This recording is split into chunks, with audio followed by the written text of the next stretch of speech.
have to accept that it was not done. Not because of any ill will, like what I said earlier on. It was because of maybe inexperience. Because maybe we thought that we as we need them along the way, we might be compelling them to come. So that was the overriding thinking at that particular time. But not that we're trying to defend the fact that they were indeed not brought in. Definitely not. That would be huge disrespect to this committee. Mr. CEO, but if you look at the auditors' further comments, they are saying that there was no evidence to indicate that these people were part of the steering committee. There was no evidence to that. Yeah, but I think, like I say, again, I've attested to the fact that yes, they were not counted in as expected. I have admitted to this. I'm just putting up from your response. Yeah. You said they were brought on board on need basis. Need basis. So, yeah. Which means that should have been reflected in the evidence provided to the auditors. But the auditors are saying they haven't seen any evidence to that. What I have to say is that outside, before we came in, we were talking about some of the responses or some of the facts that were given to the auditors. If they were given to them maybe early on, I don't think some of these issues would have been lingering around. In the simple sense that there have been information that was obtained. For example, I just give you an example of minutes. When the auditors first came, they queried about minutes, that they did not have access to minutes, which was very serious, because they needed the minutes to make up their opinion. But eventually after, then they were given the minutes. So it might have been that, looking at those minutes earlier on, people would have helped the auditors to know exactly what might have transpired or not. So I'm completely with you in that regard. So it is your submission that the adoption of those members on need basis would have been reflected on the minutes? Yeah, if they had seen the minutes on time. Yes, the auditors confirmed that at some point the minutes were submitted to them. So that's why I'm asking you, is it your submission that the adoption of these technical people would be reflected in the minutes of the proceedings of the study committee? Yeah, as you say.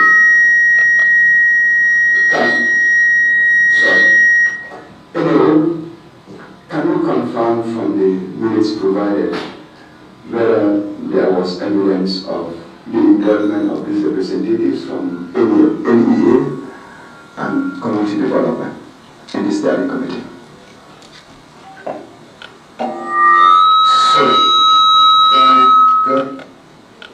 Sorry, can I intervene? Let's just allow them to go. I just want to make a point, if you allow me to. We've already got confirmation from... Yeah, because, no, I want to make it very clear that I did not give you specifically these two institutions. So let's get that clear. Can you come again? Yeah, what I'm trying to say is that we're talking about the stakeholders across the board. So that's my understanding. But now I can see you are narrowing it down specifically to these two. So I'm not too sure about that. I have to be very honest. Can I come in? Maybe I need to read the audit findings. The chairman did read the audit findings to you.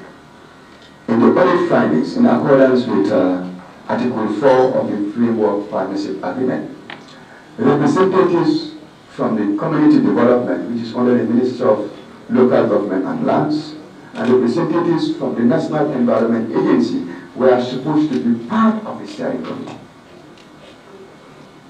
And that is the responses you were providing. And their involvement also, I laid the foundation before I asked my question, was to provide the steering committee with what? Technical expertise. And your response was, they were adopted on need basis. Or do you want to withdraw that response and then tell us exactly what happened? Maybe I don't have to withdraw it, but maybe to fine-tune. The floor is yours, Mr. Bachelor.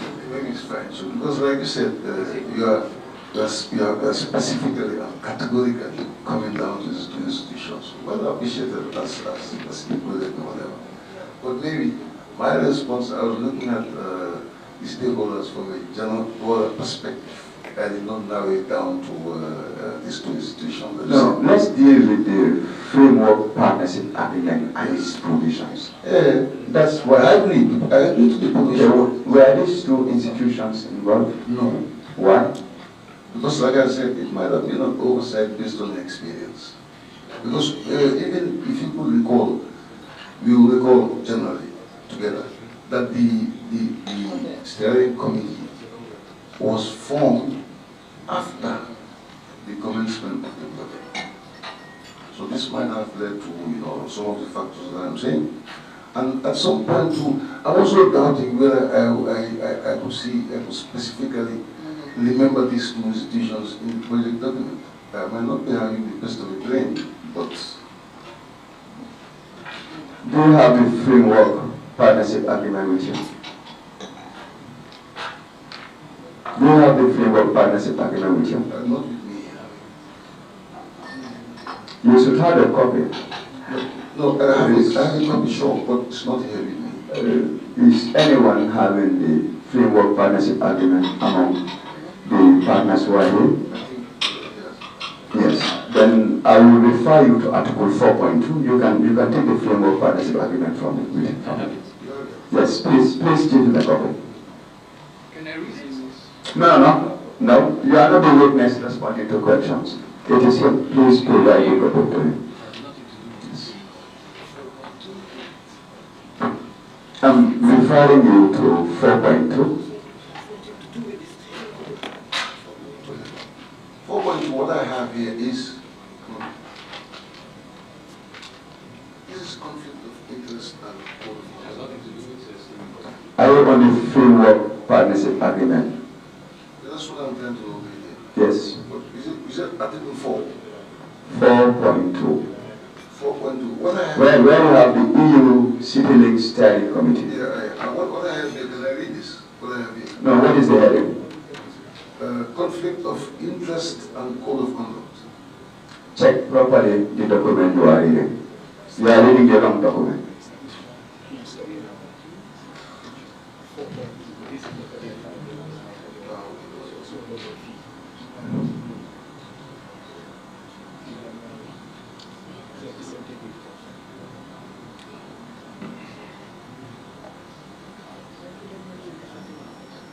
Do you have it, Mr. Bashir? Okay, go down to the third to last bullet point and you can read that for us. Third to last bullet point.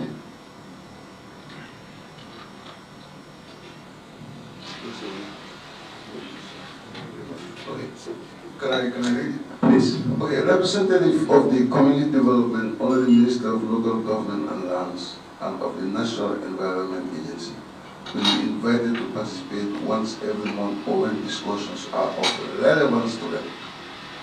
Good. So which means it is a provision in the framework partnership agreement. Yes. Hmm? This is part of the framework. It's part of the framework. And this agreement was signed before the commencement of the steering committee. And can you tell us, since you were a part of the stakeholders who signed the agreement, what was the relevance of this particular provision? Well, the project was to work with other stakeholders for the realization of this objective. So I guess that fits the description. They were supposed to be brought in for the execution of the project. Yeah, that's my response. I don't get that clearly. Can you take it again? What I'm saying is, these two institutions, like we just had me read, was meant to bring these people on board. But where I'm having my issues is like, to me, it sounded like you're talking as if they are mandatory. And maybe that's not what my understanding is. Mr. Bacheli, But can can I go? Can I go? It reads, in the representative of the Community Development under the Ministry of Local Government and Lands and of the National Environment Agency will be invited to participate once every month. And from there, it gives you the option to say, or when discussions are relevant to them. And everything this project was doing is to modernize Banjul. Environmentally, socially, emotionally. Those are the project components. How do you do that without the requisite expertise from the National Environment Agency? It was not supposed to happen. It was not supposed to happen. It was not supposed to happen. This should have been. Thank you, Chairman. Thank you very much. Yes, Honorable Jamin. Yes. Sorry. Thank you very much, Chair. Thank you very much, Chair. Yes, CEO, I just want to ask two questions. That is, what criteria did you use to form this steering committee? And who was responsible to select this steering committee? Right. The criteria was based on a two-tier system. First, we brought in some members of the project team itself, like the project coordinator, the project manager. I think 2 or 3 of them. All right. And then the rest was the Banjul State Council, composed of myself, the deputy mayor, who was also representing the Carabao Ward, and also the directors of finance, directors of administration, and also the director of technical planning, of technical services, so director of planning and development. So now, based on that, I just want to know what informs you to be able to identify those people to be part of the criteria for getting the community development. Because I know whatever this project is all about is directly for the community. And as a CEO, and I know you have experience for quite some time in this country before, you know the community development is why they are attached right in the country. So there is no development project that will come to council without the involvement of the community development. So their involvement in this project is very critical. So I don't understand how you can forget about them, not to be part of this process.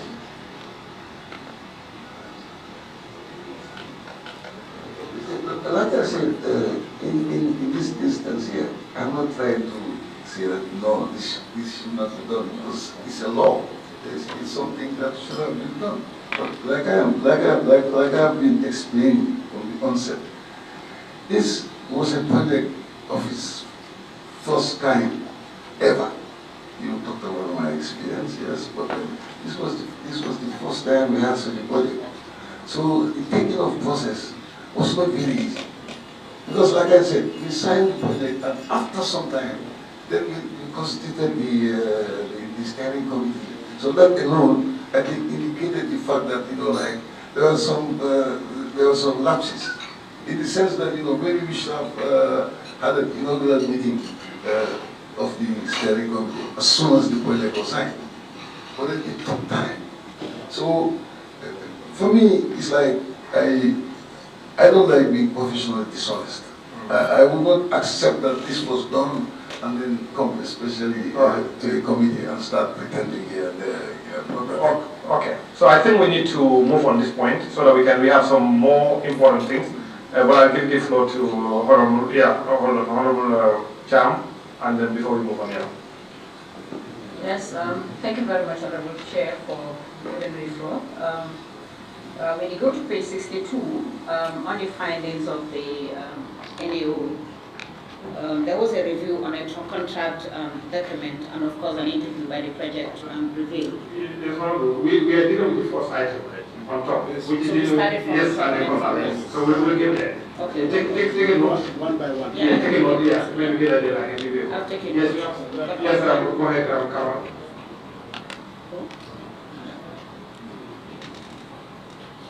Good afternoon. Yeah. Good afternoon, honorable members. Good afternoon, NAO, GPPA, Lord Mayor, directors, and other protocols, duly and respectfully observed. I think this is the FPAC is an institution of great respect over the years since the coming of the Third and Fourth Republic.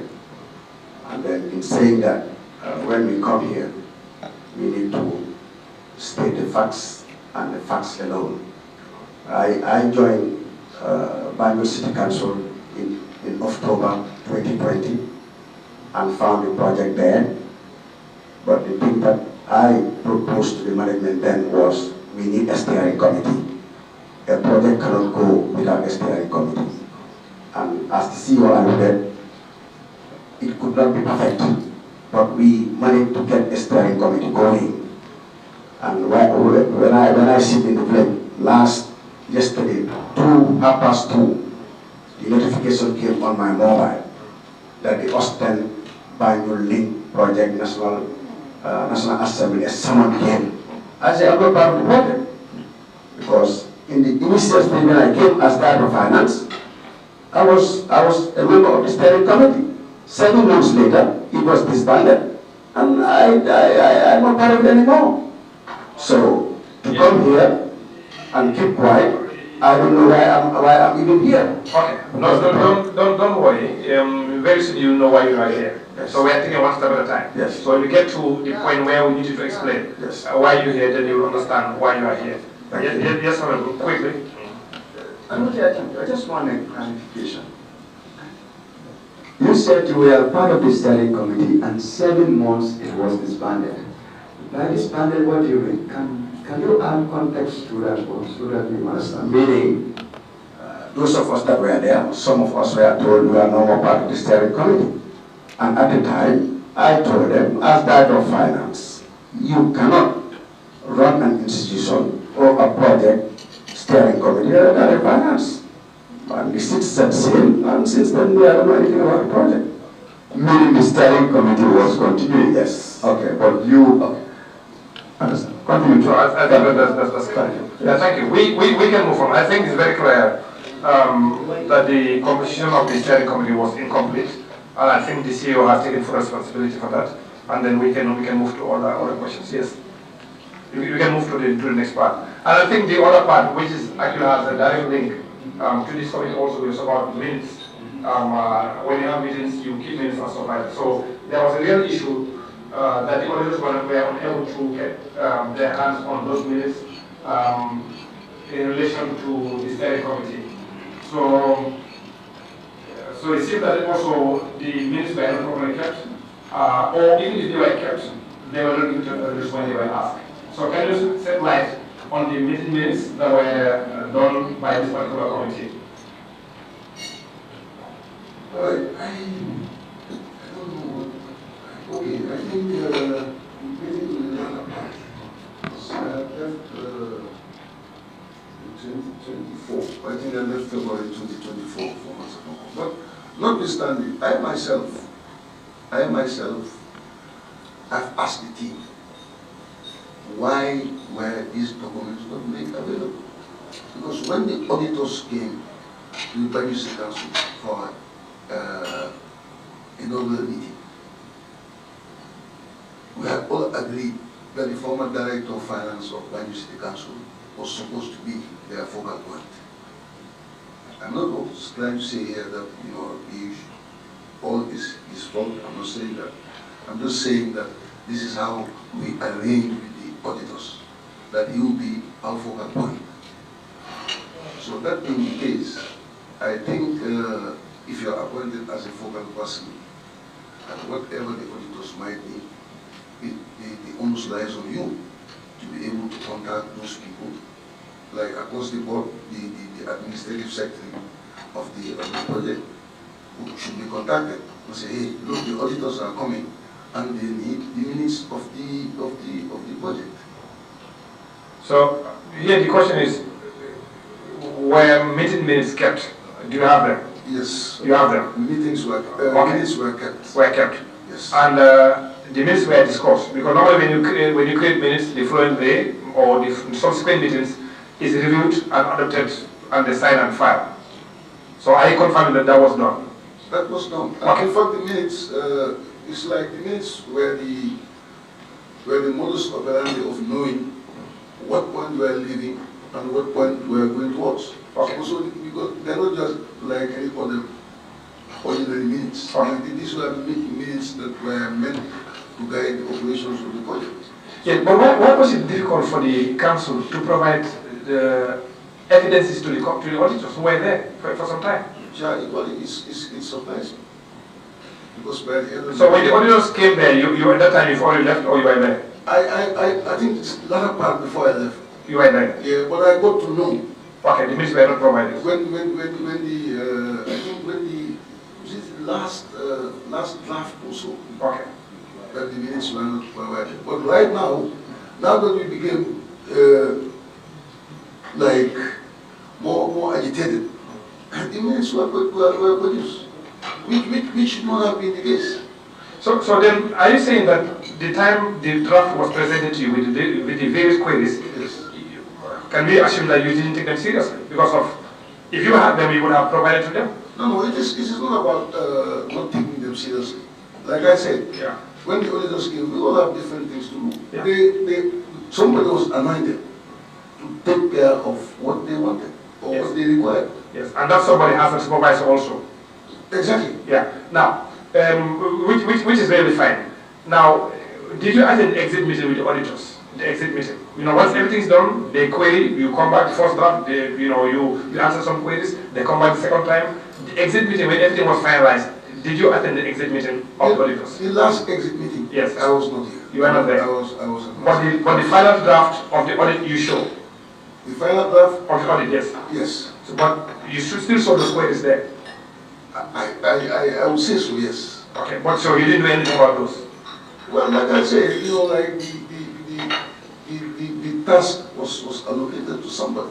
No, but So I understand. if the individual doesn't come back Yes. to us as a group or as a management and say that, okay, I've contacted the administrative secretary of the project to give me the minutes, she's refused to do so, that's another thing. Yeah, but you see, in any delegated The authority, notion of accountability, I think in this country, we tend to underrate the Yes. fact that it's based on all factors being equal. yeah, Because, for example, if you are the chair, for example, and your members are supposed to help you ascertain certain information, and then you assuming that it will be henceforth coming, and it's not coming, and you have not been given any explanation as to why they are not coming, it will put you in a difficult position. no, actually, it will not be a difficult position for me. For me, I'll take my full responsibility as the chair of the committee. You I'll understand? take my responsibility to act in accordance with the law. You see, when you do a delegated authority, you still have a responsibility as a person that's delegating that authority to Well, somebody. yes, I do If they fail to perform, then it's your obligation now to ensure that you do the needful. That's what the law says. I totally agree. So, again, we are all human beings. I totally You can agree. assign to do A, B, C, and D, and you refuse to do that. So when you do that, me, the person that's assigning, that delegate that authority, that's when I should take my full responsibility to ensure that it's done. I totally That's fine. Yes, madam. You have a question? Oh, well, take the mic.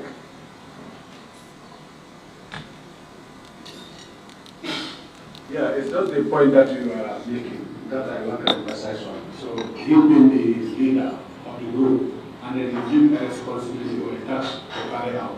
So, anytime he fails to do that, then he is fully responsible for anything that happens. So, this is why you are appointed to the head institution. At the same time, you are given more than them. So, because you are given responsibilities that you're supposed to perform. So, anytime those people fail or they conceal something from you, and you do not take what you're supposed to do, then anything that happens, you are held responsible. Okay. Yes, Honorable Chair. Yes, Mr. Chair, all that I wanted to know is, being the CEO of an institution, and then at the time of review, this particular minutes were not provided to the guy responsible for the investigation of the audit. And then later on, the minutes were provided. Were you able to find out why those minutes were kept? Because they were provided later. Were you able to find out why they were kept? And if so, at the time when they were not presented or given the minutes, did you try at any point in time to give due diligence, like to take action?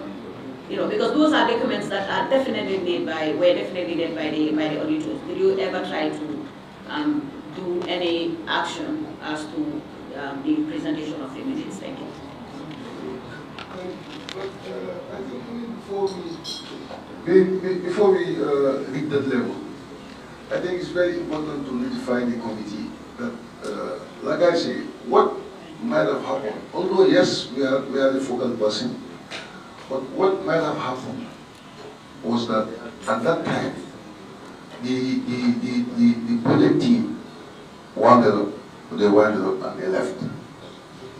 So that would have been one of the possibilities why the minutes were not available to the auditors at some point, because they had already left, and then it was very difficult, I'm sure, for the focal person to get them on time.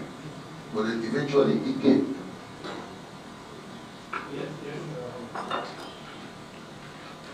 Thank you very much. CEO, who was the secretary to the steering committee? She's called Hannah Barry. Hannah Barry. Yeah. And how were minutes kept? Commonly, How were the minutes maintained? she had files. She has files. And in the beginning of every meeting, what do you do with the minutes? You review the minutes. You review the minutes and you ensure that they are filed. Yes. Was Hannah present during the audit exercise? No. Then they had left.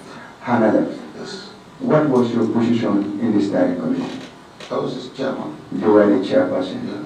So when Hannah was leaving, she left with the entire memory of the project? Did she go with the entire memory of the project? No. She did not. No. Were the minutes in the council budget? Kept by her. Kept by her within the premises of the council? No. At the Crab Island. At Crab Island. Crab Island was an extension of the council. That's it, because the two of you were working together. That's the reason why eventually we were able to What I'm trying to tell you here is, if you look at the framework partnership agreement, after the completion of the contract, the documents were supposed to be kept for 5 years. That's all. For 5 good years.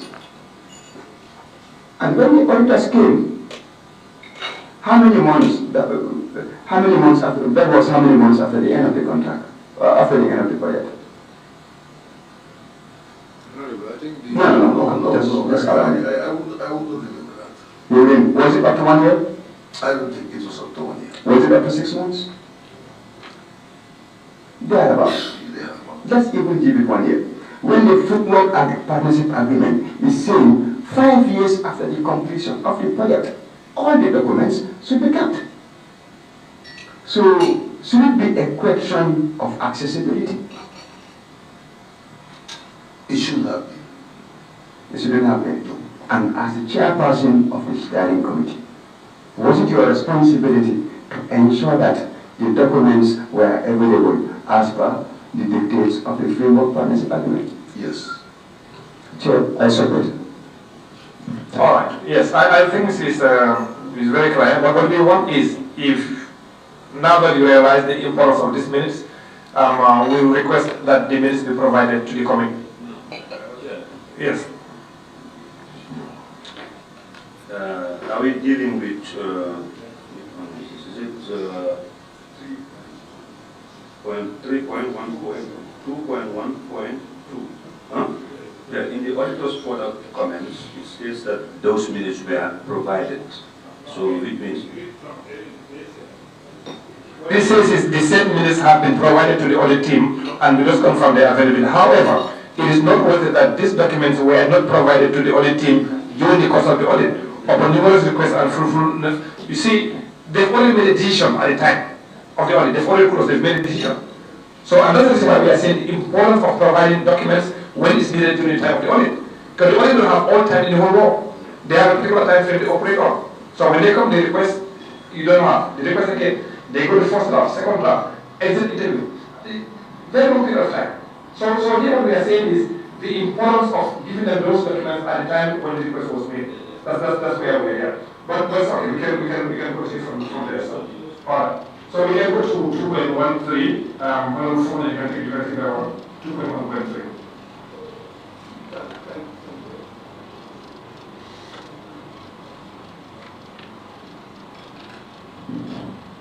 Thank you, Honorable Chair.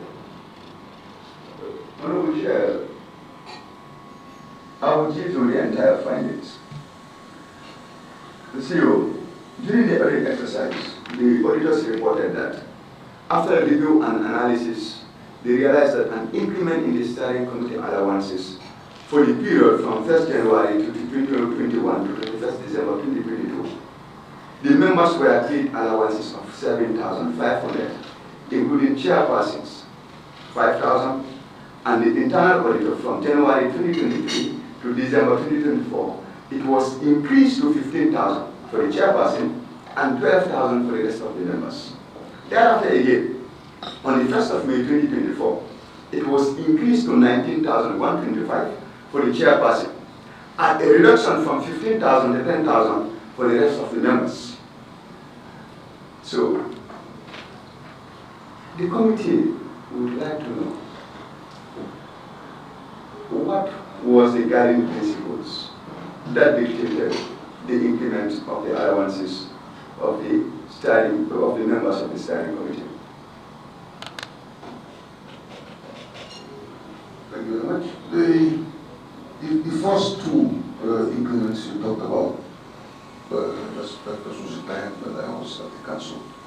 The rest have gone out. So those two ones, what I could tell the committee is that... And in fact, there were only two increments. Yeah. The increments are only twice. No, during my time, it was once he said, okay, now, to make life very easy for the committee, we have put the policy that the steering committee is instituted to have this increment. Do you have that policy with you? We don't have it now here, but you submit it. Can you refer us to the name of that relevant document? We want to know the name. I know during the signing of the contract, you have the framework partnership agreement. Yes. That is one. Yes. Is the policy included in the framework partnership agreement? No. That's separate. Was it in the grant application form? I don't get you. Was it in the grant application form, the policy you are referring to? We want to know in which document it was contained. No, it was from the steering committee. The steering committee made the policy. Fine. So which means this was not part of the agreement. This was a decision made by the steering committee. Yeah, but the steering committee had allow me. anyway. Allow me, Mr. Bajini. Yes. What you said is you had the policy Yes. altogether. Yes. So now we can reframe that to say that it was a decision taken by the steering committee. Yes. Is that what you mean? Yes. Do you have minutes to that meeting? It's all available. It's all available. Yes. And what authority did the steering committee base that decision? They based it on the fact that, as a steering committee, we thought that, what we were doing, And what authority? we were entitled to, but we thought that, we should increase the allowance. And it was unanimously agreed by the steering committee. Chair, can I request for just 2 minutes? Okay. Mr. Bacheli, you are the CEO. You were the CEO of Banjul City Council. And in accordance with the framework partnership agreement, you will be an ex-official in the steering committee, which means your responsibility as CEO of Banjul City Council supersedes your role as the chairperson of the steering committee, right? Supersedes, I don't understand if you say supersedes what? Your responsibility as the chief executive officer of Banjul City Council Yes, takes precedence yes. over your role Yeah. as the chairman of the steering committee, right? Yeah. And what guides your function as the CEO of Banjul City Council? Which laws are you governed by?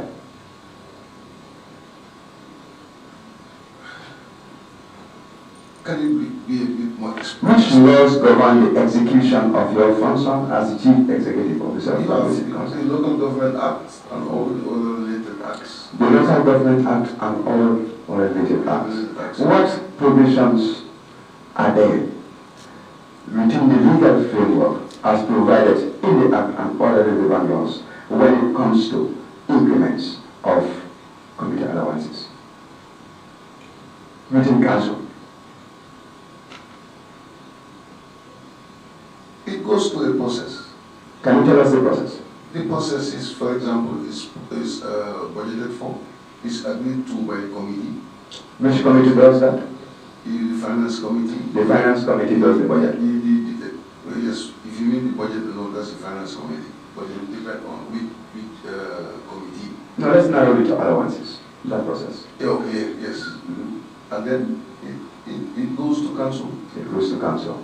for bilaterals. Okay. It's included in the budget. So Okay. to the Minister of Local Government. And why that entire process? Why the segregation of responsibilities? You say the finance committee will propose, from there it goes to council, from council it goes to ministry for approval. Yes. Why do you think the law provided for those segregation of responsibilities? Well, to make it compliant with regulation. To make it compliant with regulation and make sure that at the end of the day, there's accountability in those funds, and make sure that at the end of the day, the what allowances given are earned. So now, let's look at the steering committee. In the issue of the steering committee, what happened? Who made the proposal for the increment of the allowances? Well, it was agreed upon by the steering. By the steering committee. Yes. Who reviewed the allowances? I don't get you, he said who reviewed the allowances. No, you said generally in council. No, it's Okay, come. interaction. Come. All right. I also want to ask. No. Here you don't ask questions. You answer them. Okay, no, I'm in the process of In your responses, in the that's process what of you are. answering. Yes, I'm in the Mr. process of Yes, answering. hold on. I'm in the process of answering. No, I understand. Yeah. Yes, you can answer questions, but if you need clarifications You can. on anything we say, you can ask. You can ask. If you need Ah, clarifications, okay, yeah, okay. that's fine. Is it a clarification or? Yes. No, it's okay, let me allow you, because I think that's more of a clarification. Now, who proposed the increments on the allowances of the steering committee? Who proposed it? Which committee proposed it?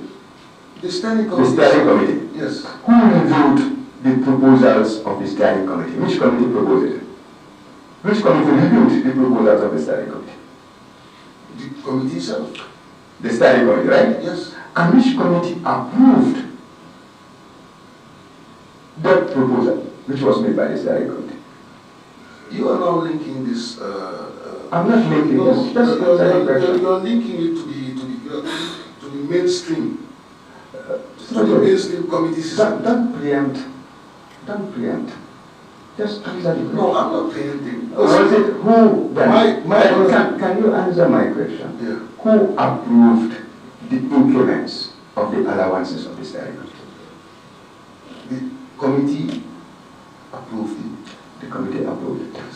So now tell us, in the governance process of councils, Yes. would that have been applicable? But no, this is not the council. This is a project system. Yes. It's a project system. Fofana, just wait. I just want to learn here. No, I understand. But I just wanted to understand one thing. Okay. I just wanted to understand one thing. The laws that govern the council will also govern any funds that's given to the council, regardless where it came from. That must be very clear. The laws in terms of the public finance, in terms of finance regulation, they will still govern. So it's not like there's a separate project that you are doing, so they will going to have their own laws. No. Those laws still will be governed by the laws of this country. Go ahead. Then Charles. I'm just done. Well, Mr. Bachir, will it be applicable within the framework of the local government councils for a committee to propose, review, and then approve increments of their allowances? It's a question. Yes. I will talk about the fact that, first of all, if we go through everything in the agreement. No, I mean the council. Within the governance framework of the council as provided by law, will it be possible for a committee to propose, review, and approve increments of their sitting allowances? Will it be possible? No, it's not the same. I'm not comparing the council and this. Where would be that level? I'm just asking you whether legally it is possible within council. No. The agreement that was signed between Banjul City Council and EU-Ostende, did it make specific provisions with regards to the increments on sitting allowances? That's the reason why I told you that a policy was adopted. No. And Let me help you. What you said was the steering committee. Yes. The steering committee adopted that. What I'm asking you is whether there was a formal agreement on the onset, a policy that was developed during the formalization of this agreement with regards to increments on sitting allowances of committees. When the project steering committee was created, I mean, the question I'm asking precedes the steering committee. Allow me to build up my case. No, the case you have is to answer the question I asked That's what I'm you. doing, but I have to have a build up. No, where you are going is not answering the question, because the question I asked you predates. How would you know? Allow me, Mr. Bacheli. The question I asked predates the formation of the steering committee. It predates. So you cannot start the answer with a meeting of the steering committee. But you have to give me a floor to be able to raise myself up to answer Okay, now, the question. Charlie needs to answer the question. Answer the question. Is there any provision in the framework partnership agreement where increments of the committee allowances are mentioned? That's the very reason.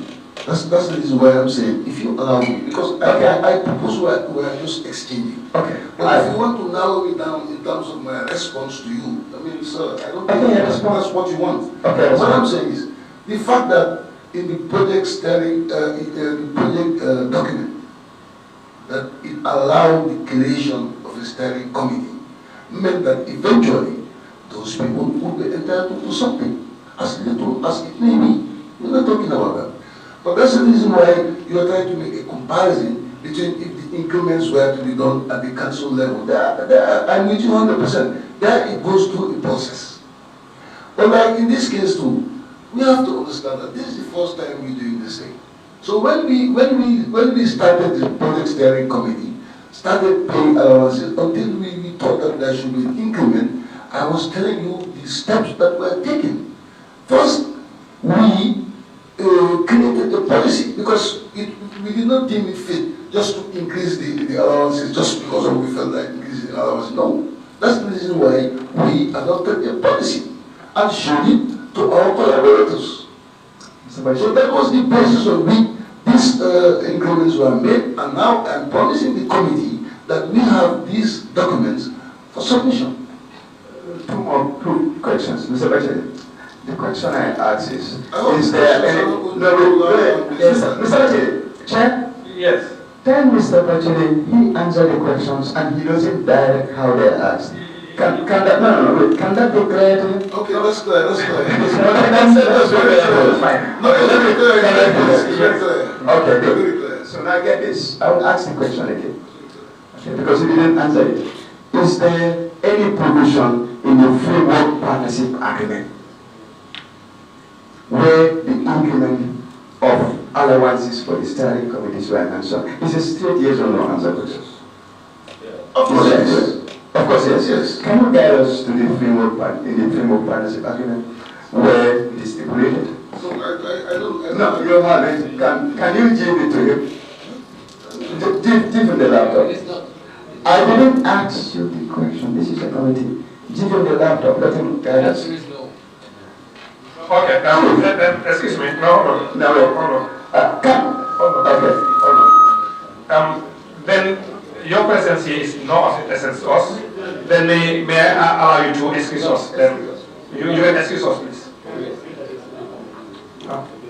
It's not a staff. No, it's fine. Can you excuse me whilst you continue with our proceedings? No, it's okay. No, it's not. He will answer. But he will answer the question. No. He is not a staff. He doesn't have the local standing here. He doesn't.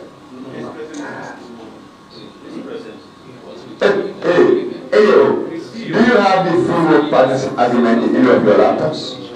Please open it for me. Give it to Mr. Bacheli. No, I will close the statement. Okay. I will close it more. I will say yes and say no. Well, can we just 1 second. Just 1 second. Yes. Can we? You just said you want to do what? Yeah, I want to withdraw it. You want to withdraw what? He said no. So you are saying that is not part of the agreement? Yes. That's what you are saying? Yes. You can go ahead, yes. I shall look into it. Thank you very much. Yes, I'll go to Cham and then the Cham. I raised my hand. I understand. Serious hand. Yes. Okay, go ahead. Governing councils. No, just go ahead. I was seeking what I want to know, was this project a grant? Yes. It was a grant. Yes. So going by section 4 of the Local Government Finance and Audit Act. So what are the forms of councils? The definition of the forms of councils. The grants also are part of public fund. That is the very reason why that increment should have come to the General Council. And if you allow me, I may read this section for you as well. Section 4. Funds of council, yeah, finance of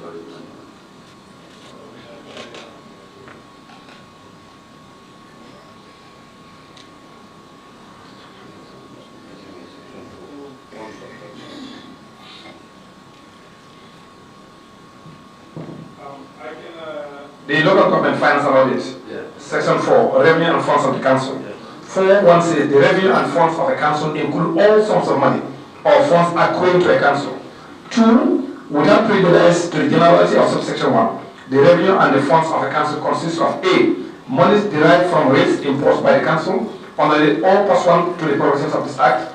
B, local taxes. C, monies payable to a council under the provisions of any other enactment. D, monies derived from licenses, permits, dues, charges, fees, and royalties. E, receipts derived from any public utility concern or any service or undertaking belonging to or maintained by a council, either in whole or in part.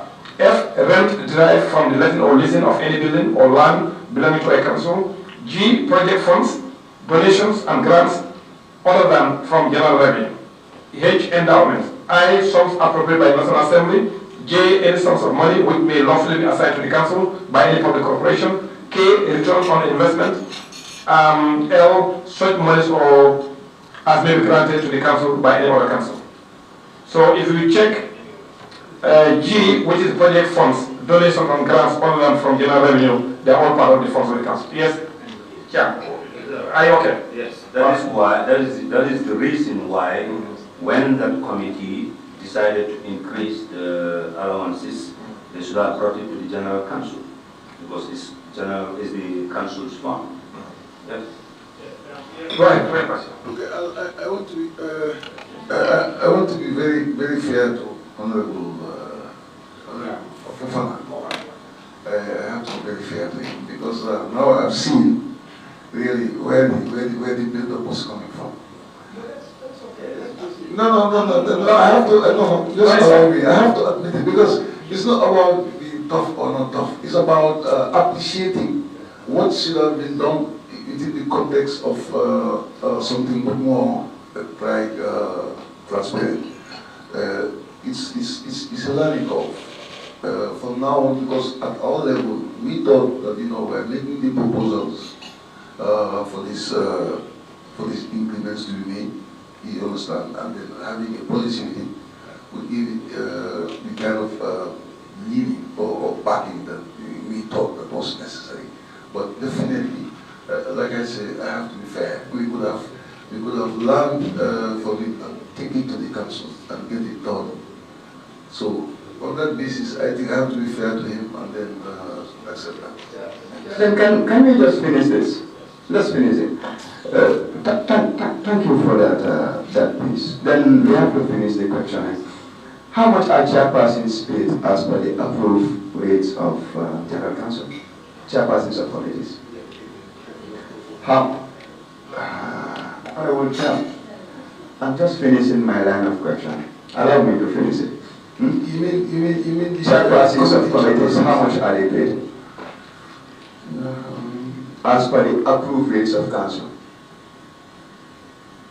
Yes, we have CEOs here. They can help us and finance directors. If you remember the amount that's been paid to the General Council, maybe you can... Let's say the establishment committee. How much does a chairperson in the establishment committee receive? Any can answer that. I think each council pays different in different amounts. BCC. In BCC, 1,500. That's what chairpersons receive. Other members, how much do they receive? Other members receive the same. So the chairperson 2,000, then other members 1,500. Chairpersons 2,000 and the other members 1,500. Chairman, I will leave the analysis to you. Yeah, you can do that. Okay. So I think the rationale, we spend a lot of time on this question, and we want to get to the point where who authorized these increments. Because generally, you don't do this on your own. There are processes that can happen. And like I said earlier, this funds we are talking about, a particular project, is also governed by the laws of this country. It's not something separate. You have a question or you are fine? You are fine. Okay, go ahead. I think you also come to the same point because I just wanted to ask whether, because based on his response, he said he set up the precedence, right? Because you approved for the other two allowances that were increased, am I not right? And then after those two allowances, or before the addition of other two allowances, were transferred to BASE. So meaning you set up the precedence. But I want to know whether this was based on any law, like the Local Government Act, or the council, the revenue and funds of the council. Was it based on those laws when you were doing the initiation of increasing that particular? I think that's what I responded to. Yes, I think he has responded to that, yeah. Because if it is the council, he has explained the steps that you take to get that those approvals. So, but in this situation, well, they believe the steps were not necessary. But in actual fact, it was necessary. So now we have established that they did not go to property, exactly. Yes. Thank you. So can we move to the next question, honorable members? So I was thinking you'll bring the analysis. Because if you look at the difference in rates between what you have as a chairman in the council and what was received as a chairperson in the study committee, there's a staggering difference of 17,625. Yes. The chairperson in the council's committees received 1,500. And then here by the final increment, it was 19,125. Yes.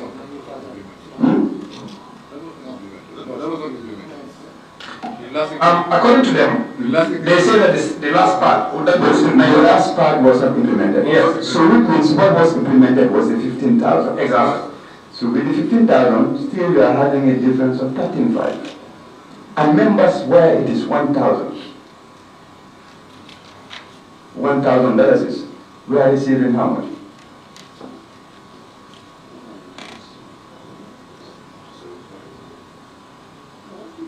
$12,000. Which means over and above the approved rates by council.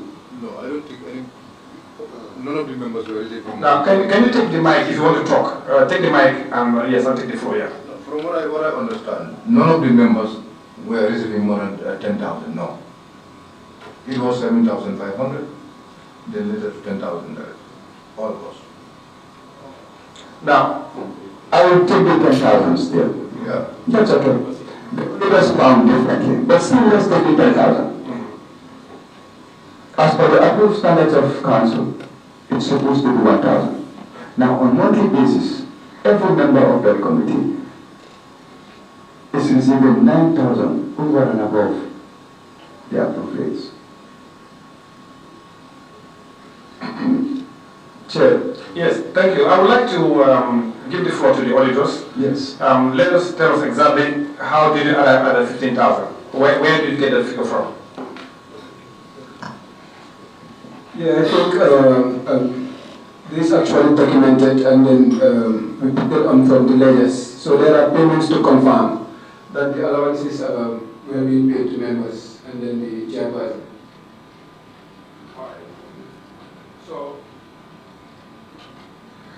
So I think what they said is actually the figure they indicated, that 15, they start by the figure, what they took from the ledger. Either maybe somebody has entered it wrong in the ledger, I don't know, but that's what it seems, that's what it is. Now, if you are going to dispute that amount, please provide the committee with evidences that it was 10,000 that was paid and not what the auditor is saying. Let's have that evidence from the committee from now until Friday. And then the committee will take a recommendation based on that. So let's have this information by Friday to the committee clerk, and then we can take it from there. Chair, Yes. are you mindful of the fact that Thursday is a holiday? Yes, I'm very mindful. But if it is just in the ledger, I mean, these are simple documents you can just go and photocopy and give us. I don't think it's going to take 3 or 4 days to do. Okay. Yeah. Okay. Yes. I was just going to inquire from the auditors. Anyway, Yes, go ahead. when you say there are evidence to this, the allowances, were they paid over the counter by cash or by bank? No, they're not paid over the counter. Like what happens is it will be drawn in the name of the finance manager, and then it will eventually pay these amounts to the chairman and then the rest of the members. So we have evidence of this in payment vouchers. Like with us. Yes, sir.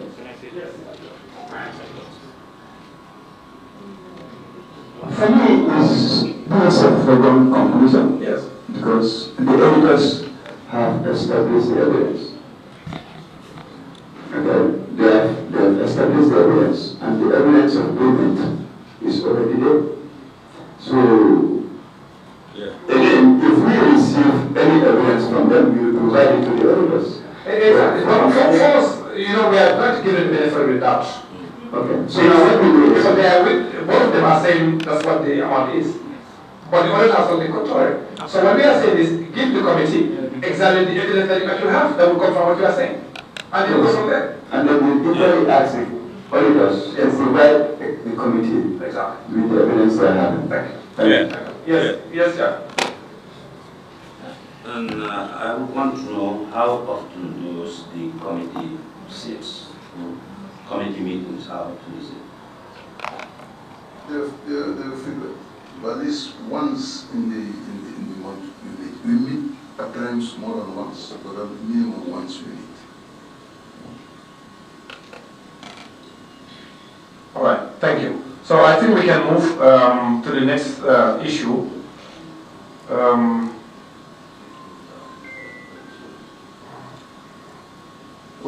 internal controls that is failure to submit monthly narratives and financial reports. Yes, can we take a look at that quickly and we move to the others?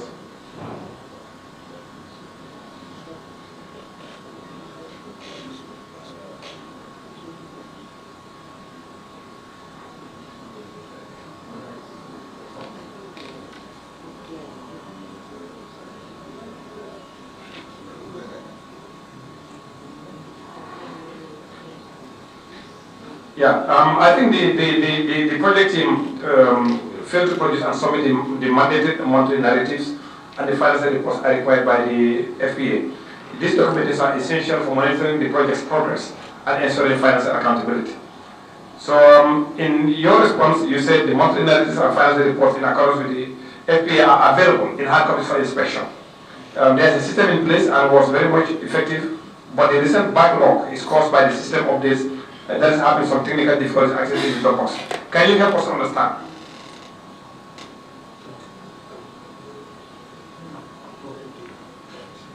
Yes, can you help us understand what exactly is the issue here?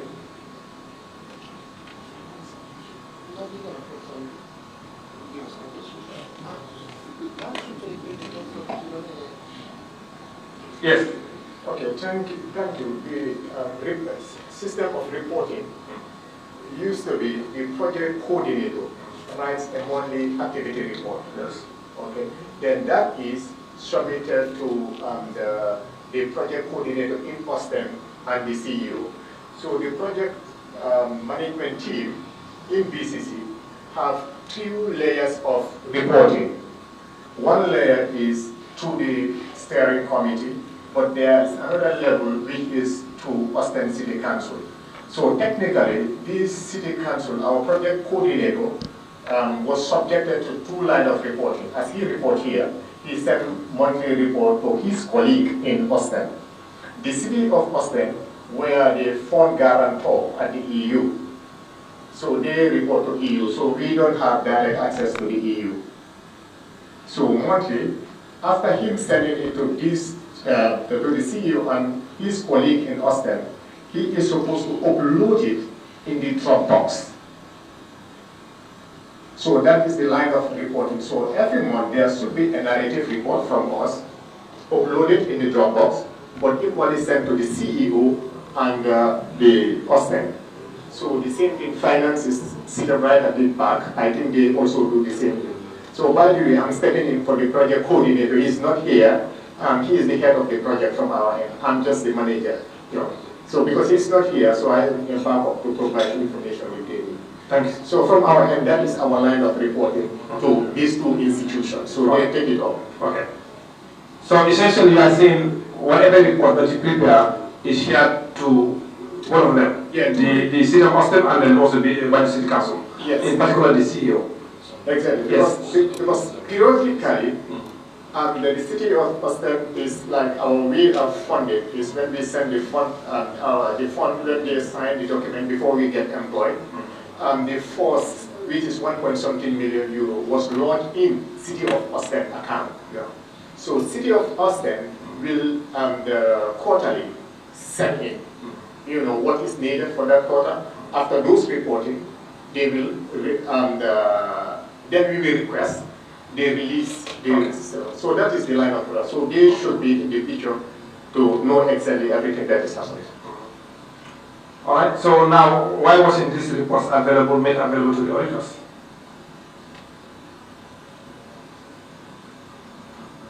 Mr. CEO, can you help us understand why were these reports not available to the auditors? Like the minutes, I really myself don't understand how come this was the case. Because by the end of the day, we're supposed to have been in place and then give it to auditors for review. Now, because see, we have. It's like now. I don't know whether when they came, they were given the reports from the box. Not box also, because like auditors are external people. I mean, if you not show them these documents, there is no way they will be able to see it themselves. Yeah. So I was not totally happy about that. Yeah, and again, this brings me back to the original question I had. Because when the report was prepared as a draft, it was submitted to you. Yeah. And it was your responsibility as the CEO of the institution to go through it and respond accordingly. Now, even if you assign somebody else to act on your behalf, like a delegated authority, still now the onus is going to lie on you again to ensure that work was done. Now, if you look at it here, it's saying the only monthly report available to the audit team are from June to October 2020, and one quarterly report from January to March 2021. The ones for the remaining period are still outstanding. They was never been provided. Either somebody refusing to give to them, or they are not available. Those are the only two instances. No, the last time before I left, I had approached the finance manager about this Dropbox issue. Yeah. And then what he told me then was that they were supposed to make some additions to this reports in the Dropbox, some financial information. They are supposed to have been paid and featured, and then giving it to them the next day. Yes, but the Dropboxes, before anything is sent to the Dropbox, yeah, we will assume that the report was already done and finalized. Yes. And the final document is sent in the Dropbox. Yes. And from there, the other stakeholders actually can pick from it, yes, in the cloud. Yes. Now, that document that you have before it is sent, that's what we are looking for. That's what we wanted. What is in the Dropbox, it doesn't confirm them. What confirms them is the actual document you actually have. That's authenticated. The reports, everything, I'm still with you. I mean, that's the thing that should have happened. So it's like now we're going back again to the minutes scenario again, where they came and the minutes were already given, and eventually they were given. So it's like the same thing for the committee to see that these were actually produced. Yeah. So I'm afraid we have to go back to that cycle again. Okay. So can you confirm the reports were done? Reports were done. Yeah. Were done. Yeah, reports were so done. Then can we say that the BCC refused to avail the auditors those documents? That would be very tight to say so, because it's just like the case of the minutes. But I understand. But you say it is done. Yes. It's there in the council. Yes. And the auditors ask for them. And these are the powers given to them by the Constitution of the Gambia. Exactly. Section 160. Right. So if you don't give them, and it is available, then the only thing we can say that it was a refusal. That's what we can say. I won't say it's a refusal because it's something that's mandated. Exactly. We have to produce it. Yes. So that's why I'm saying that since this committee as a forum is here to ensure that these things have taken place, maybe you just have to apply what we did to the minutes. Have to bring them back to and show the committee. Yeah, but you see, that's fine. But you see, the position of the auditors will not change. Because the report is already done, it's finalized. No, I think it's going to change. But again, for me, if it is there, if it is available, it was done. For me, I don't think it was even, for me, I would see it as a waste of time of the council. That you have to give them, and then life goes on. But if you used to give them, they come by the ask until they finalize, then you have to come to the parliament. And you want to bring it to the parliament. For me, I don't see any sense in that. I equally agree with you. Okay. Anyway, the committee will make a decision on that, but that's exactly what it is. So we're going to move on to another item. Unless if you have any question that you want to ask Cham or Yame, or we can move to the other one if you want to take the floor here.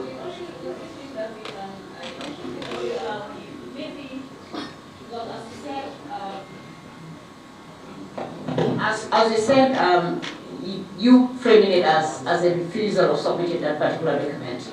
But maybe he would have, and he's not accepting that.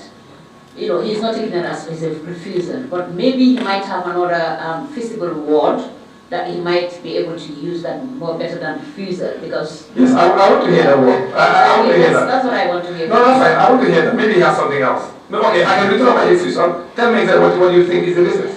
I can take mine back. But then tell me exactly what it is, yeah. No, yes. Thank you, Honorable, for that intervention. But then, Chair, I think now, for a compromise, I think we just need to move forward and make sure that these things are made available to the committee. So I will not dispute about the terminology used, but just to make sure that for the committee's mandate, on the most serious note, definitely they should be able to see something about, because it's already mentioned by the auditors. So as a committee, I think the onus now lies on us to convince you that this is an actual thing in this. Yes, but you see, this is what you just wanted to see, not even us. Because we work in a very close actually, we are together. So for me, this is such a query, if you already have it, you deliberately deny them access. Can I change it? Okay. You deliberately deny them access. So I don't, for me, I don't think it really makes any sense. You know what you want to do, you know what you have. Give me this, let me verify, say no, and they're going to put something in an audit report that goes all over the world. For me, it doesn't make any sense. Whether it's good or whatever is in that report, whether it's good or bad, give them. So at least that portion of you giving them is clear. But whatever the content of the report is fine. But now, it's two things. One, they don't feel what is there. But they cannot ask you that it's not done because you don't give me. Exactly. Like, in the wall of Tanka in the back of all the tower. Yes, you want? Okay, fine. I think, in fact, we just have to do what is right. At the initial stage, they should have just produced, they shouldn't allow to come up to this committee after refusing, because I will say it like that, refusing to produce the report. So at the end of the day, whatever the situation is, just produce it so that they can also make their opinion. You understand what I mean? Because actually, I don't want us to be in a situation where we take responsibility, but when we come here, we refuse to take responsibility, and you are given responsibility to take care of issues about the council. So please, let's accept the responsibility and we move on. Fully accept. Thank you. Thank you. Yes, Honorable, quickly before we move here. Yes. Chair, in accordance with the audit report, only 8 months of activity report were provided. That is from June to October of 2020. That is 5 months. And 1 quarterly report that's from January to March of 2021. That's 8 months. CEO, can you tell us what was the duration of the contract?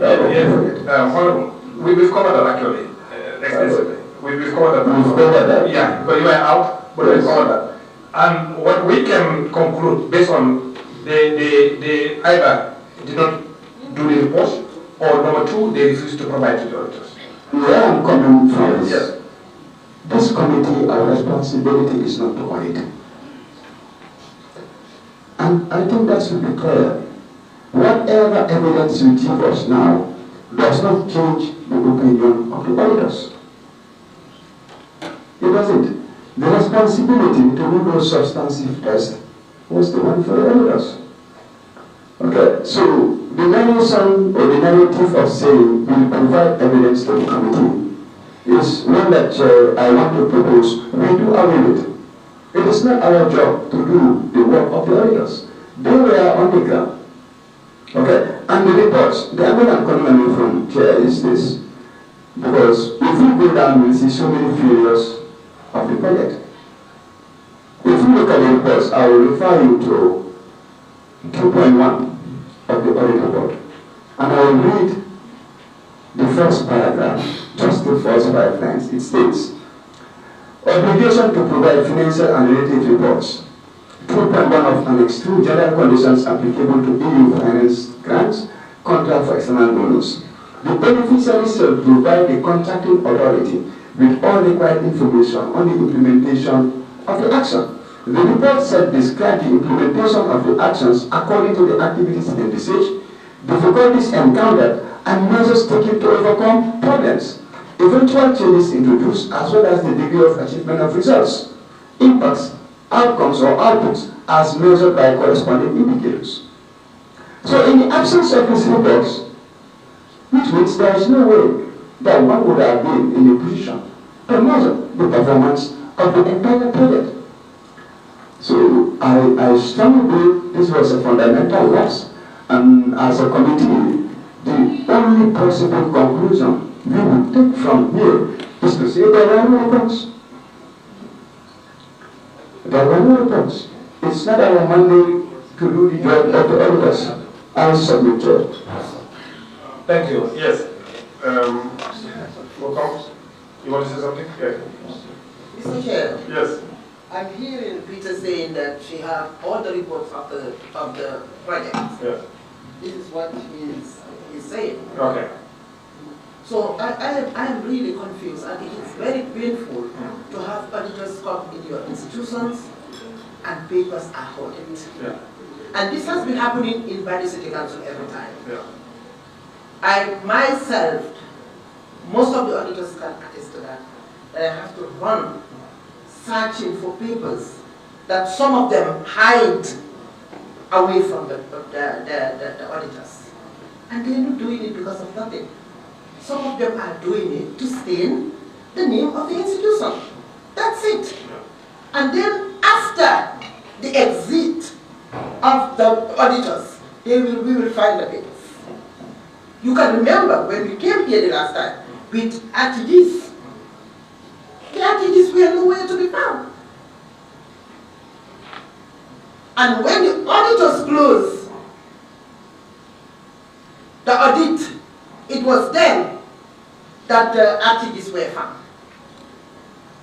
It is painful. We cannot live like this at the Bali City Council. And now he's here telling me, no, I have the whole reports of the EU. And here he is. I am asking him, do you miss anything? No, I have everything. All the reports of the EU project, we have it. Okay. Just one. Let me go to AG and then come to you. Yes, AG. Let's come to one chat. Thank you very much, Honorable Chair. I just want to reiterate what the Honorable Fofana was saying. I think we all appreciate that there are different responsibilities of the different partners or stakeholders in this whole process.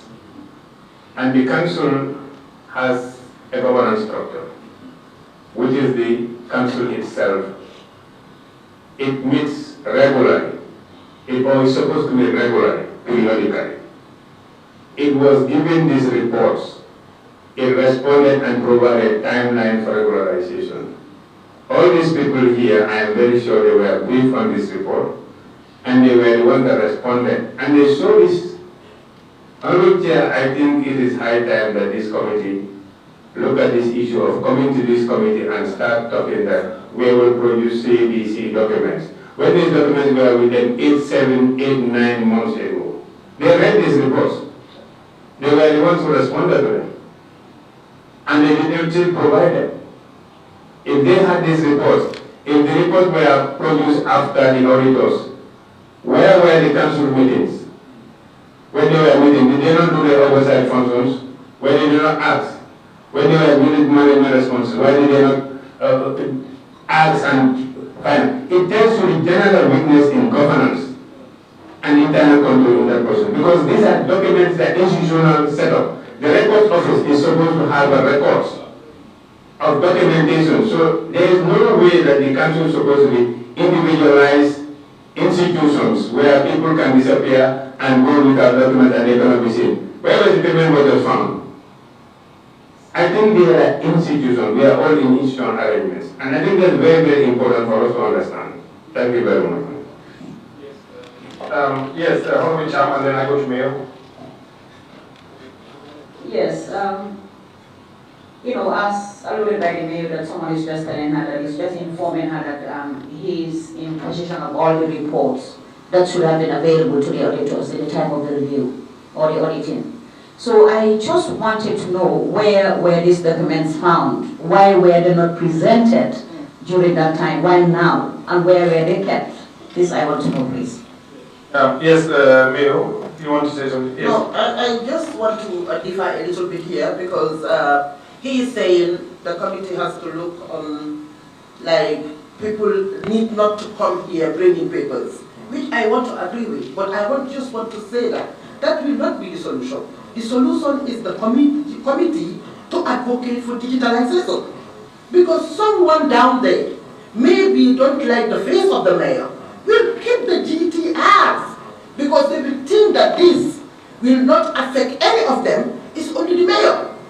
Mr. Chair, I am here sitting here when I can tell you that 99% of this project, I don't know anything about it.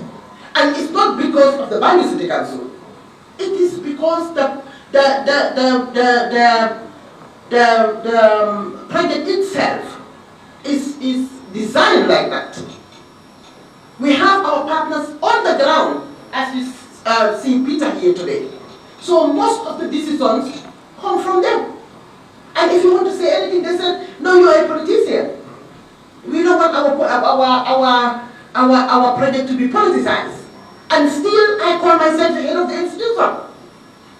So unless and until we move away from manual to digitalization, we will always come back here and bring papers. Because if Fatu or Aida or Fofana try to just hold the papers because he knows that the auditors are coming, what can the head of the institution do? I am the mayor sitting down there in my office, doesn't even know what is happening at the administration. So I cannot be going every time and say, okay, Anderson K-Tite. It's not possible. Yeah. I think that is fine. But overall, Mayor, with all honesty, I think you are the head of the institution. You should have interest in what's going on. You should have a lot of interest in what's going on. Totally And in fact, for me, and I think this is where the negotiation of some of these grants become key, that you involve or you engage experts in it so they can give you good advice. Then you as the head of the institution can say, you know what, this one we cannot accept, this one we cannot accept. You see, the issue is, you must not accept grants for the sake of accepting grants. You must accept grants that can make an impact in the life and life of your own people, or the people that you actually govern. It must not be just anything. So in the issue of generalization, well, this is up to the council, because I think that's what generally the government is trying to do. And you go to some councils, they're actually improving, coming up now with, but at the end of the day, even when they have computers, it's the people that will input. And that's going to give you that out. But for me, what I think look at is very simple.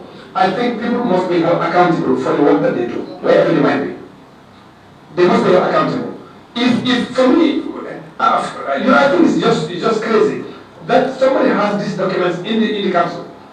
Auditor comes, Auditor General. The Auditor General of the Gambia comes, I need documents, you take the document, you keep them or hide them away, if that's the case. Yes. I think that's very wrong. So I think those that are responsible, I think the council should take a decision on what to do with them. So you see, the parliament can tell you go and do A, B, and D, but we can give an advice. Unless in worst case situation, then we can act. And if we do, it's going to be decisive. Yes, Mr. Chair, yes, before that, there's a question on the floor. Where were those documents kept? I raised a question. Yeah, you see, the one that has the documents is not directly staff of them. This is coming from outside the BCC. Someone is telling the mayor that the documents are in his possession. No, what I'm saying is, he is not a staff of BCC. But he's the project. How did he No, we understand that, but they don't just go, they deal with that in the BCC. No, how did he find the documents? He was used to it, he was something to it. When and how? No, the CEO has told you very clearly that the acting project, he said very clearly, his reporting line is two. One to the project of Ostende, the city of Ostende, and the other one to the local council. He said when you prepare documents, guess what, let me explain to you. He explained very clearly. He said when you prepare documents, he makes sure those documents are submitted to both. Yes. The reporting lines. He gave one to the Ostende representative, and he gave the other one to BCC. Yes, it means we have it. So what, they have it. So what they want to know is the one that is coming from the one that is submitted to BCC.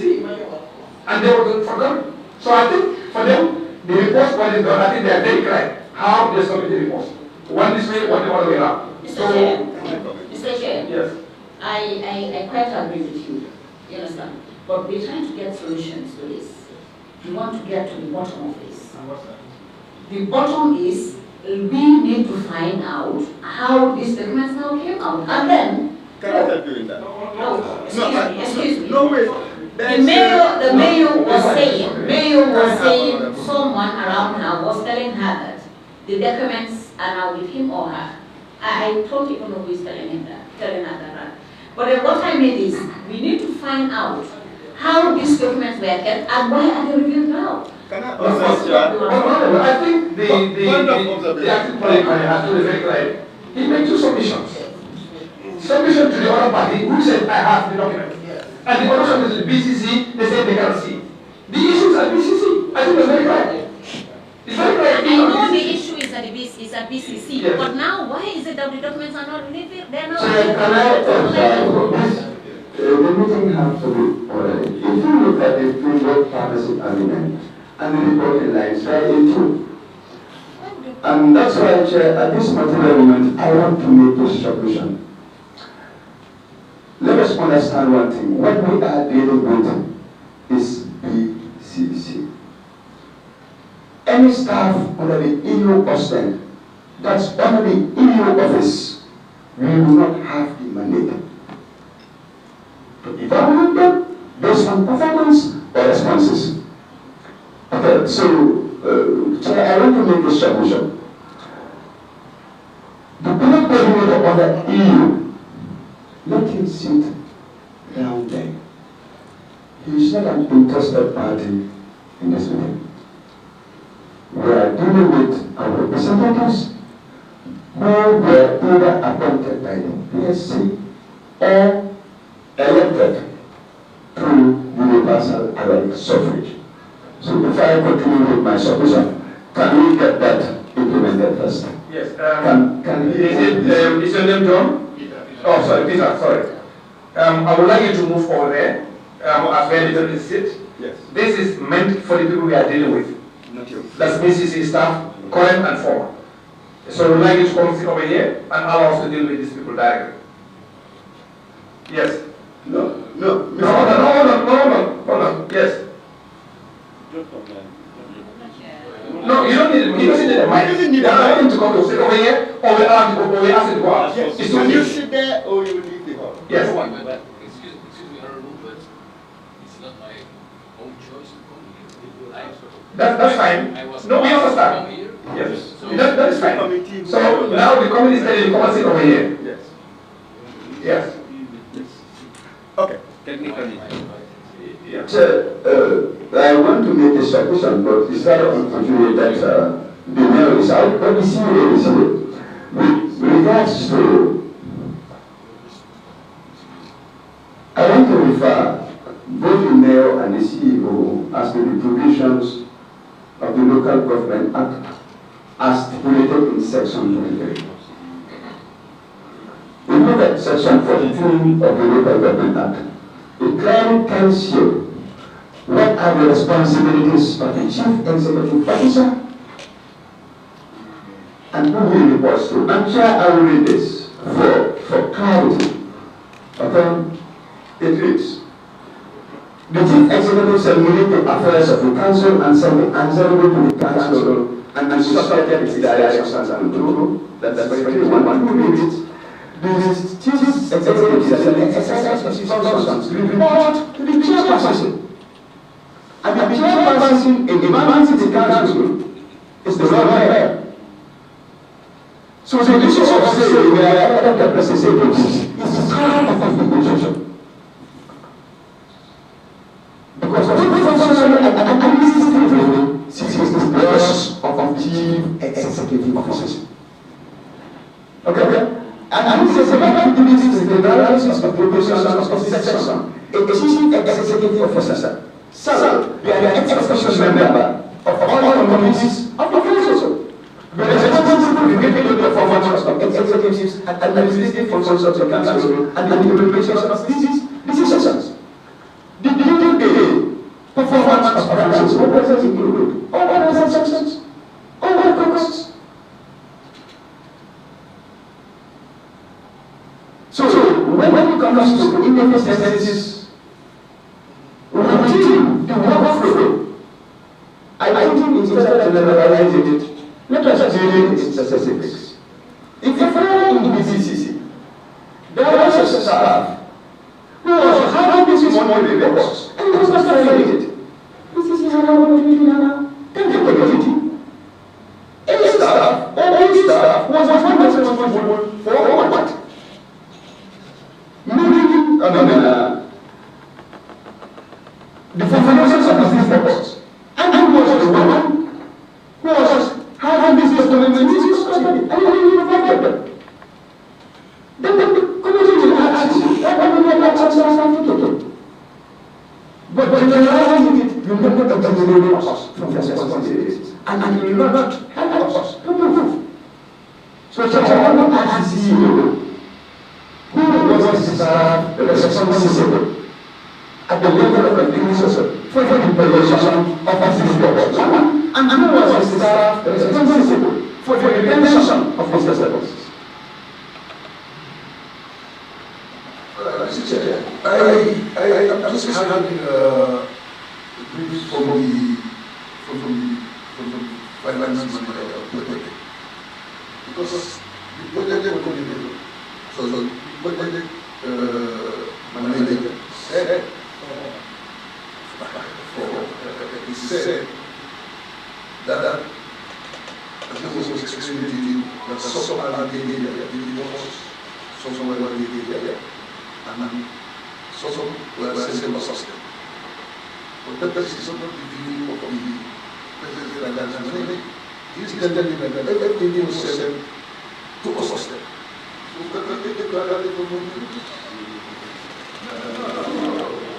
No, wait. CEO, hold on. Yes, hold on before you go there. He asked my question. No, that's asking my mic somebody else. No, because when I was just coming in, I asked him. The reports the position that the Dropbox. Then he told me that the Dropbox report was just sent to people in the system. No, hold on. Wait, let's this clear. Don't use the Dropbox as you are trying to cause anybody. The Dropbox was just to bring around that accurate information for somebody. And people are like the access. We know that. So somebody put in the Dropbox doesn't exist in the report. You prepare the report and then drop there. That's meant for someone outside. You look at a big picture report. It's very simple. So who's responsible in that report? Who does that? I don't know. The report that they prepare. When they prepare the report, do you see the report? No, I said BCC. When the project manager, the project prepare the report, do you have access to the report prepared? What I want you to see is to have the reports discussed at the steering committee. Yes. The issues that are contained in the report. We don't understand the significance and importance of this issue. Yes. And the need for them to have informed information, decisions based on correct information. That's what we're striving for. And we respect that very much, and also for people that to see that yes, we are this committee in its global task. So that being the case, I guess there's nothing wrong with also allowing him, because he was the one that's responsible for the the question is asked to the CEO. We're asking you the reports that are prepared from the project. Do you have a copy of the report? Personally, in my office, no way I do. So you see the report? We just discuss as a committee. So you just discuss, you don't provide, you don't sign, you don't see anything. No, I don't sign. My brother. Yeah, but that's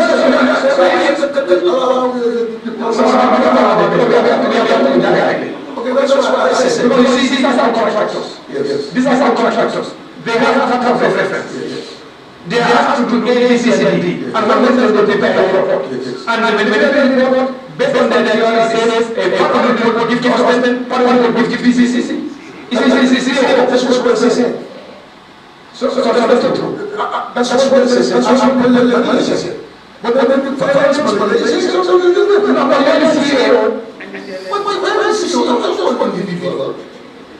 Give me the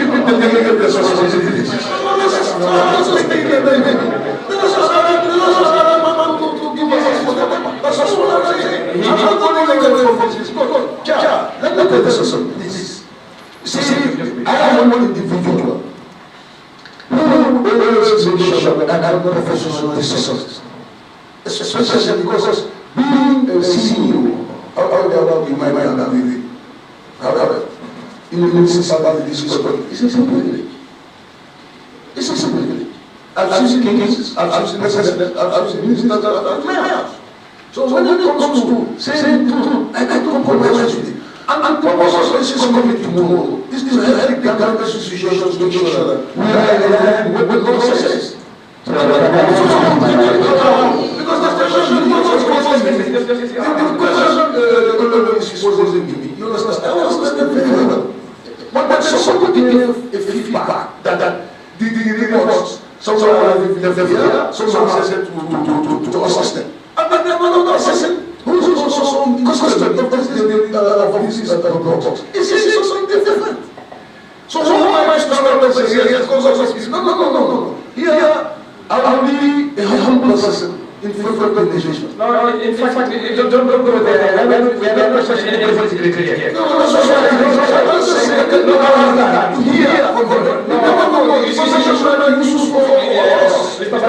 we are not trying to question anybody's criteria here. What we are talking about here is not about your personal issues, nothing about that. Here, we have a funding document. And the document is going to certain things that you as a CEO, you have a responsibility to do as a CEO of us. That was not wrong. Can I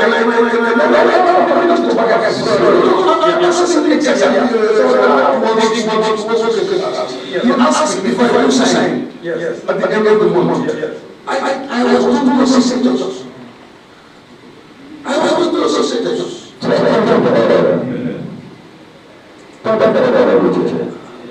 Please.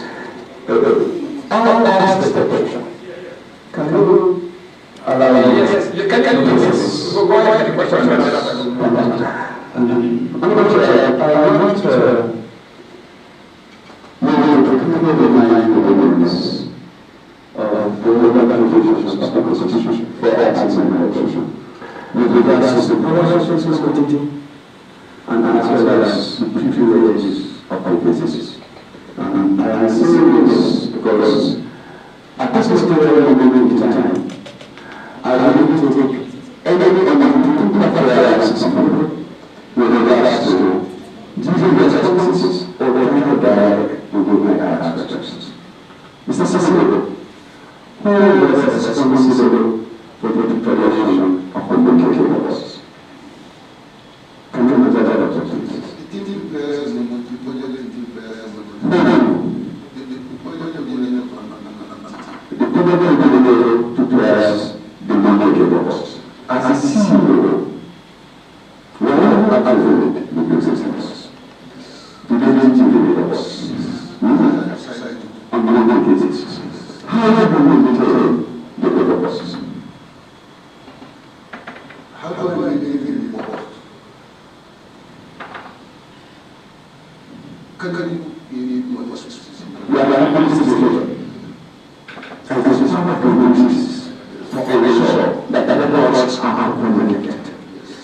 When I say maintain, I mean not how do we keep the laws of BCC in respect to the people and was respected?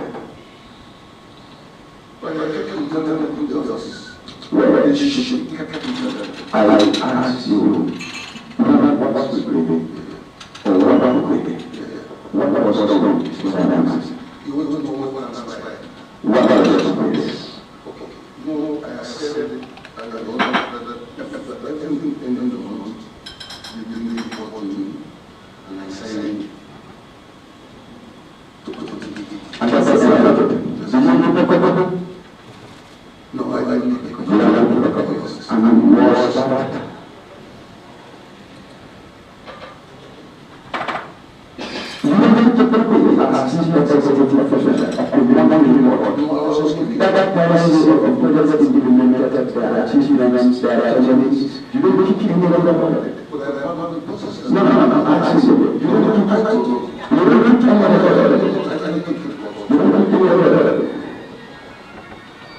On my side, did you everything that I have come out of the budget? When you said that was a business on one side, I saw something. Yes, Yes, Mr. Chair. Following the suggestion of the CEO with regards to this particular report, that we're trying to find out ways as how to present them to the auditors. And you said you normally sign each and every report that is being prepared by the institution. Am I right? Are you telling us that the reports that you sign on a monthly basis, are you telling us that you did not go or you did not go through those reports to know the content of that particular report before signing it, and then finding ways as to how to take those reports? Is that what you're telling us? Thank you. What I'm saying is also to reinforce my statement. I said, all of these reports were discussed during the course of this technical community. Yes, and eventually signed. What I'm going to ask, I would not like, if I follow that responsibility, I will tell them that it's not given. I was just speaking. But I know everything that's captured in these reports. Because by the I put my message, Thank you. Yes, Mr. President, I want to raise something in the Local Government Act 2002 for you, pertaining to the CEO specifically. If you check Section 43, and I read it, the Chief Executive shall manage the affairs of the Council and answerable to the Council and be subject to its direction and control. That's number one. Number three, it says without utilizing the knowledge of the provision of section, the Chief Executive shall A. be an ex-officio member of all committees of the Council. B. Be responsible for the day-to-day performance of the executive and administrative function. C. Supervise, monitor and coordinate activities of the departments of the Council. D. Be the accountant of the Council. E. Be the custodian of all documents and records of the Council. The law clearly, without ambiguity, has put this on your shoulders. But here, you are not responsible. You are not taking records. And the law says clear that the records of the Council is the responsibility of the CEO to keep. Very, very clear. So, which means your responsibility is when done as the CEO. Yes, no, wait, let's go to one jump before we come to you. And I can move. Yes. Thank you. It's just one. This project is a partnership project, mainly for the Council. So I want to know from you as the former CEO and the mayor, did you ever lay this report to the General Council? And mayor, did you ever request for this report to be laid to the General Council? Thank you very much. Thank you very much. So many times we jump as fast as the government because we have should I call him the international and local coordinator because he's both representing Ostende here and at the same time implementing the project in locally. So I think many times I will ask him for reports so that I can explain to my councillors because it was very, very frustrating for both me and the councillors who exactly what was going on with the project. But it's like he keeps telling us today, tomorrow, next tomorrow, you know. And I have to wait for my mayor to give me the go ahead. So basically,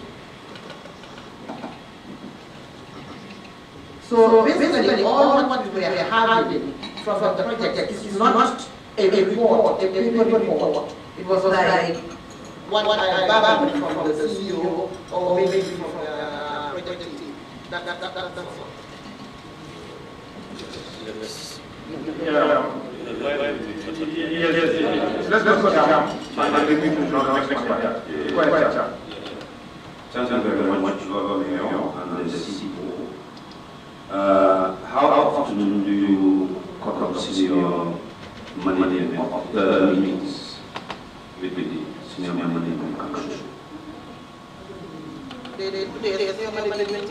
and report to me. I am not participating in your management. Then, as the Local Government Act, that's section 15, sub 1, the mayor or chairperson is the general administrator of the Indian council. So to my surprise, in your statement, you have indicated that there are certain things, projects in council that you have no knowledge about. So if you can come the finance of the local administration, 15 yeah. Because I think you are in relation between the administration and the general council. That is why it is important for you to be having ceremony in the meeting where you will briefing you and then you will be bringing it to the general council for discourse. So if this is not happening, it means that the general council is isolated in this program. But I think I said very clearly that yes, I have about information from the CEO. I said it's very clear. I never said that we disconnected the council. I said yes, we have verbal communications from the CEO, but not the report that people are asking for. What I'm saying is that this is very important for councils representing their community to know the activities that the council is conducting. So you have said here that there are certain projects in your council that you don't have information as the general administrator of the area council. And in that same section, in the area end, used to be the chairperson shall submit to the general council an annual report on the state of affairs of his or her local government area. Is that happening? Are you talking about the project or are you talking about my local government as a whole? The project is part of the local government activities.